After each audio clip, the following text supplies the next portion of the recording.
बिहार में महागठबंधन टूटने के बाद एबीपी न्यूज पर सबसे बड़ा सर्वे के मुताबिक 74% लोगों ने माना लालू के कारण गठबंधन टूटा, जबकि 24% लोगों ने नीतीश को जिम्मेदार बताया। 2019 में 55% लोग एनडीए को वोट देने के मूड में। एबीपी न्यूज के सर्वे के मुताबिक नीतीश कुमार का बीजेपी के साथ जाने का फैसला सही। 71% लोग मानते हैं कि बीजेपी के साथ नीतीश का जाना सही है, जबकि 28% लोग नीतीश के इस फैसले को गलत मान रहे हैं। एबीपी न्यूज के सर्वे के मुताबिक 83% लोग मानते हैं कि तेजस्वी यादव को इस्तीफा दे देना चाहिए था, जबकि 14% लोगों का मानना है नहीं।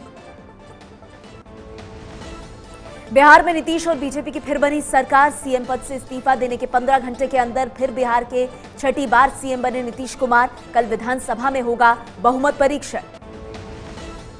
राजभवन में शपथ लेने के दौरान नीतीश कुमार जिंदाबाद के नारे लगे। सीएम पद की शपथ लेने के बाद नीतीश ने कहा, सोच समझकर बिहार के हित में फैसला लिया। जो भी करता हूं जनता की भलाई के लिए करता हूं। डिप्टी सीएम पद की शपथ लेने के बाद सुशील मोदी ने कहा कि विकास उनकी प्राथमिकता है और बिहार को फिर से नई ऊंचाइयों पर ले जाएंगे।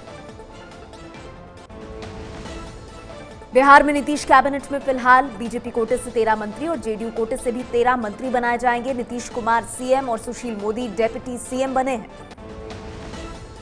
शपथ ग्रहण समारोह के बाद पीएम मोदी ने सीएम नीतीश कुमार और डिप्टी सीएम सुशील मोदी को बधाई दी और बिहार के उज्जवल भविष्य की कामना की।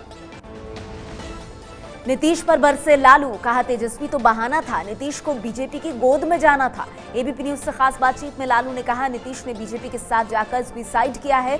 नीतीश बताएं कि तेजस्वी ने कौन सा घोटाला किया। बीजेपी से नीतीश की दोस्ती पर कांग्रेस उपाध्यक्ष राहुल गांधी ने नीतीश कुमार पर निशाना साधा। कहा, नीतीश कुमार ने उन्हें बहुत बड़ा धोखा दिया है।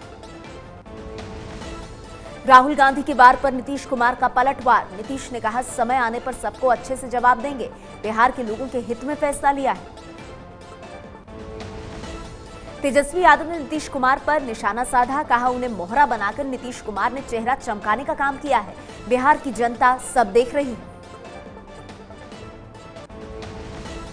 बीजेपी के साथ जाने पर नीतीश की पार्टी में पड़ी फूट। जेडीयू सांसद अली अनवर ने कहा, मेरा जमीर बीजेपी के साथ जाने से मुझे रोकता है। एबीपी न्यूज पर आरजेडी विधायक महेश्वर प्रसाद यादव का बयान। बोले, लालू के पुत्र मुंह में गिरी सरकार, तेजस्वी इस्तीफा दे देते तो आज ये नौबत नहीं आती। बिहार में जेडीयू के साथ सरकार बनाने को लेकर बीजेपी खेमे में खुशी का माहौल है। केंद्रीय लघु उद्योग राज्य मंत्री गिरिराज सिंह ने कहा है कि बिहार में राम राज्य आ गया है। आरजेडी के प्रदेश अध्यक्ष रामचंद्र पूर्वे का बड़ा आरोप। कहा, नीतीश ने जनता और महागठबंधन को धोखा दिया है। पूरे प्रदेश में प्रदर्शन करेंगे। राज्यपाल के फैसले के खिलाफ कोर्ट जाएंगे। बिहार कांग्रेस के अध्यक्ष अशोक चौधरी का बयान। बोले, नीतीश पहले ही बीजेपी के साथ जाने का मन बना चुके थे। उन्होंने कभी तेजस्वी से इस्तीफा नहीं मांगा। अगर तेजस्वी इस्तीफा दे भी देते तो वो वही करते जो उन्होंने किया है। जन अधिकार पार्टी के अध्यक्ष और बिहार के मधेपुरा से सांसद पप्पू यादव का नीतीश कुमार पर निशाना। बोले, नीतीश ने अपनी विश्वसनीयता खो दी है और वो भ्रष्टाचार के खिलाफ खड़े रहे, लेकिन उन्हें समर्थन नहीं लेना चाहिए था। नीतीश के इस्तीफे के खिलाफ बिहार में कई जगह आरजेडी समर्थकों का प्रदर्शन और चक्का जाम। छपरा में जाम हटाने पहुंचे डीएम, एसएसपी समेत पुलिस कर्मियों पर आरजेडी नेताओं ने पथराव किया। डीएम समेत आधा दर्जन पुलिसकर्मी घायल। नीतीश के बीजेपी के साथ सरकार बनाने के खिलाफ अब पोस्टरबाजी शुरू हो गई है। पीएम मोदी के संसदीय क्षेत्र वाराणसी में नीतीश के खिलाफ कांग्रेस कार्यकर्ताओं ने पोस्टर चिपकाए। पोस्टरों में लिखा है कि नीतीश तुम बेवफा हो। वाराणसी में शिवसेना ने लगाए पोस्टर। मोदी को दिखाया सारथी और नीतीश को दिखाया करप्शन का अंत करने वाला अर्जुन।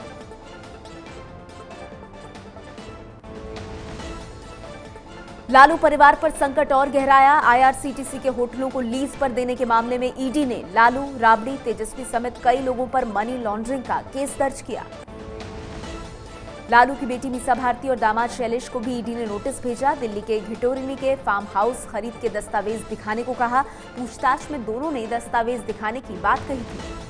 तमिलनाडु के रामेश्वरम में प्रधानमंत्री मोदी ने पूर्व राष्ट्रपति एपीजे अब्दुल कलाम की दूसरी पुण्यतिथि के मौके पर कलाम के स्मारक का उद्घाटन किया। इस मौके पर कलाम के स्मारक बनाने वाले मजदूरों को उन्होंने सलाम भी किया। रेलवे अब सभी फर्स्ट एसी कोचों में कंबल के साथ कवर भी देगा। रेलवे की तरफ से ये आदेश लागू कर दिए गए हैं। हाल ही में सीएजी ने कंबलों की सफाई को लेकर रेलवे पर सवाल उठाए थे। गुजरात में राज्यसभा चुनाव हुआ दिलचस्प। 3 सीट के लिए मैदान में होंगे 4 उम्मीदवार। अहमद पटेल के लिए चुनाव जीतना मुश्किल हुआ। 3 विधायकों ने कांग्रेस छोड़ी। बीजेपी के राष्ट्रीय अध्यक्ष अमित शाह राज्यसभा का चुनाव लड़ेंगे। कल अहमदाबाद में राज्यसभा के लिए पर्चा भरेंगे। दिल्ली, आंध्र प्रदेश और गोवा विधानसभा की खाली 4 सीटों पर चुनाव की तारीखों का ऐलान। 29 जुलाई को अधिसूचना, 23 अगस्त को वोटिंग, 28 अगस्त को मतगणना। इलाहाबाद विश्वविद्यालय में फीस बढ़ोतरी और हॉस्टल अलॉटमेंट को लेकर छात्रों का बवाल। गुस्साए छात्रों ने वीसी को हटाने की मांग की। 2 छात्र नेताओं आदिल हमजा और विवेक चौधरी ने आत्मदाह करने की कोशिश की। बिहार के गया में 20,000 लीटर अवैध शराब नष्ट की गई। नष्ट की गई शराब की कीमत 61 लाख रुपए बताई जा रही है। गुजरात में लगातार हो रही तेज बारिश से अहमदाबाद एयरपोर्ट और रनवे पर पानी भरा। आवाजाही प्रभावित, कई फ्लाइट्स रद्द करनी पड़ी।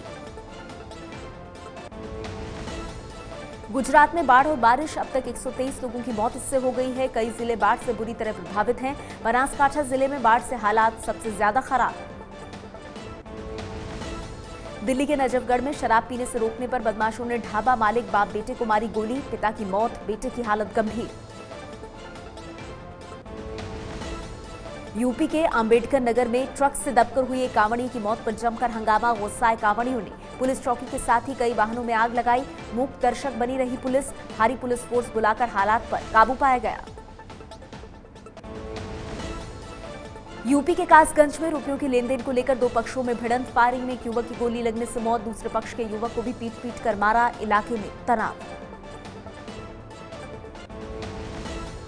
मुंबई के बांद्रा में तेज रफ्तार कार फ्लाईओवर से नीचे गिरी। हादसे में 2 लोगों की मौत। कार एक महिला चला रही थी।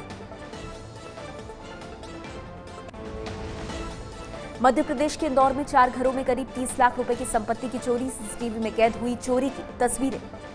ये है एबीपी न्यूज, आपको रखे आगे।